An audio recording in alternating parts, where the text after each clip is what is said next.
Jon Heyman is our MLB Network insider joining me now. Jon, great to see you as always. It appears, my friend, that the Mets blueprint is starting to fall into place. Am I right in saying that? Yeah, absolutely. The narrative has changed. Pete Alonso, big part of that, league-leading 17 home runs. One other key has been the infusion of the youth, though. Some of these guys have done a great job coming up. Brett Beatty, Alvarez, the catcher, Vientos. Mauricio may come up soon, so this is a team that was looked at as the oldest team in the league, but they've got some young guys coming, and right now the narrative is completely different than it was a week or 2 weeks ago. And Jon, the way that they did it over the course of the weekend was in vintage Verlander style. What did you see from him in his most recent outing? Well, he looked great. I mean, he's an all-time great pitcher, and he's pitching to his capability. Led to the majors in ERA last year. The reason they signed him to the record-tying $43.33 million deal, tying, of course, Max Scherzer. The breaking ball looked fantastic. I mean, you know, he's just a great, great pitcher, and this is what the Mets need. They need Verlander and Scherzer to be pitching great, and they did over the weekend in that doubleheader sweep. Right now, 5 games back of the Atlanta Braves, one of the hottest teams in baseball. Can they still win this division, Jon? Yeah, I'm not sure they can win the division right now. I mean, if you look at how they've done it, all these come from behind wins. Is that sustainable? I do think it's a good team. It certainly is a talented team, but right now they still haven't really been playing up to their capability. Still have an unimpressive run differential. The Braves have been much, much better to this point. So, and we know the Braves historically are a second half team, and you know, I think it's an uphill battle. I do think they'll be a playoff team, but to win that division, not easy. The Braves are the World Series favorite right now, and reasonably so. Jon, when you talk about not living up to expectation, I think of the San Diego Padres. Mad Dog and I just had this conversation that for the first time in a long time, they've had expectations coming into the season, but they're not fulfilling them. What are you noticing with that club? Well, they're not hitting. It's shocking, too, with 4 superstars in that lineup every day now, certainly since Tatis joined them. Soto's arguably the best hitter in baseball. I mean, I probably would say Judge, but he's right up there. Obviously, Machado, extremely talented, perennial all-star. Bogarts, I think Bogarts has done a nice job, so we can't put the blame on him. But right now, the complementary players aren't doing it. Machado is off to a very, very slow start. Starting pitching hasn't been as good as expected either. Obviously, they're missing Suarez in the bullpen. So there's a multitude of issues right now with the Padres, and I'm as shocked as anybody. To me, this is a great team on paper and was my World Series pick. So I'm sticking with my pick, but not looking too good right now.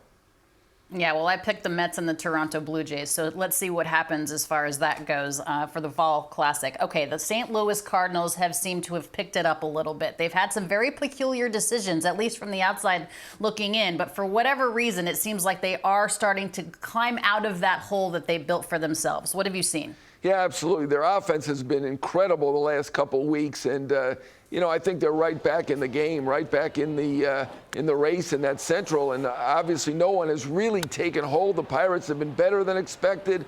Milwaukee's been pretty good. I think the Cubs are a decent team. They haven't shown it yet. But you know, I still think the Cardinals are going to win that division. Their hitting is just so good. You've got superstars at the corners with Arenado and Goldschmidt, and really everybody in that lineup can hit. And it was not the Cardinal way, the way they started things, obviously with Contreras moving briefly, very briefly to the outfield and then to the DH spot. He should be the catcher. They signed him for $87 million for a reason. He's an outstanding hitter, and, you know, he's a good thrower. He's a good receiver. He should be the catcher, so hopefully that controversy is behind them. But they've had a couple of controversies, very, very un-Cardinal-like, but I still expect this team to win this division. Yeah, sometimes the Cardinal way this year leaves you scratching your head. Are we not giving the Pittsburgh Pirates enough credit? Granted, they've lost 2 straight. They're 3-7 in their last 10, but they're only a game behind the Brewers in the NL Central. Yeah, I mean, let's give them credit. We didn't expect them to be in position at all, and I'm not sure that they did either. But, I mean, to do it without O'Neal Cruz, unfortunately out at least until September, that is a major, major blow. I say they've done better than expected. They're in the race. That division is wide open. I think basically anybody can win it. I don't discount them just because I'm picking the Cardinals, and I think the Pirates are a team to keep an eye on because they are better than we thought they were. And I'm going to ask you the same question, John, about the Arizona Diamondbacks. A game and a half behind the Los Angeles Dodgers. I do believe the Dodgers will figure it out and win the division, but Arizona could very well be a wild card team. Yeah, I'm not as shocked by them. They have obviously some great young players. They've drafted extremely well. Corbin Carroll, burgeoning superstar. They've got other kids coming in the minors. They have a bright future. I'm kind of with you. I don't think they win the division, but they are a threat to make the playoffs. I think we thought we knew the 6 playoff teams in the NL going in. They weren't among them, but they're certainly coming a lot faster than we thought. And obviously Gallen is an ace. They've got some real positives with that team, and that future looks very, very bright. I want to ask you about the Los Angeles Dodgers. We had the conversation about the starting staff. I want to say they've had 10 different starting pitchers so far this season. It's May 22nd. How do they fix this? Well, I mean, they do a great job drafting and developing, and some of these kids who are coming up are going to perform as they've all done, whether it be Stone or Miller or whomever. So I think they give them a chance, but I am worried about them. I understand why they're favored in the division still, even with all of their losses, with Trey Turner and Justin Turner, all their losses.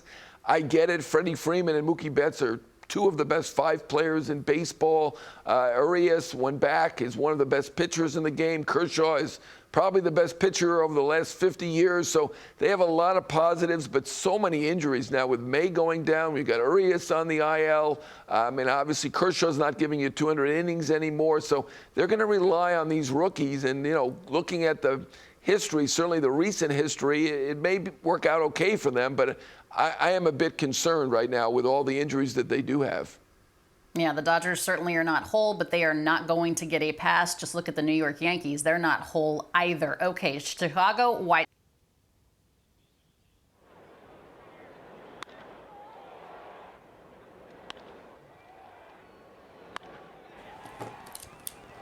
Alana was going to ask John about the White Sox. About the White Sox. I give them credit. Ahead, they started 14-28.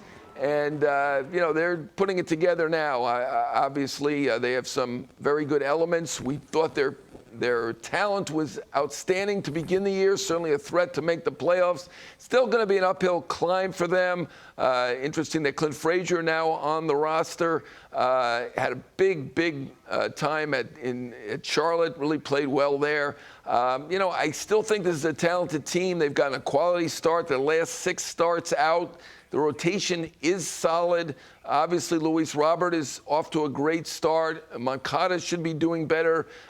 Jimenez, when healthy, is very good. This should be a very, very talented team, potentially a playoff team, but I think they've dug themselves so much of a hole, it's going to be very difficult for them to climb out of it.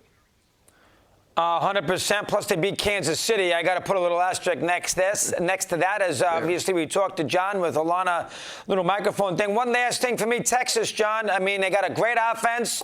I guess DeGrom had a decent bullpen. Who knows? Bochy, I think that's a 2-team race. The question is Texas in it for the long haul with the Astros? What's your take with that? Let me hear. Yeah, I think they are. I mean, they went out and spent big, as the Padres did, as the Mets did, and they're the one team it's really working out for. Obviously, DeGrom, before he got hurt, was very, very good. Semien has been spectacular. I think he's an MVP candidate. Adolis Garcia has been terrific. Seager now back. Their offense looks as good as anybody in the league. Jonah Heim looks like an all-star behind the plate. They have a lot of positives going for them, particularly with that lineup, the revamped staff. Eovaldi has been one of the best signings to date.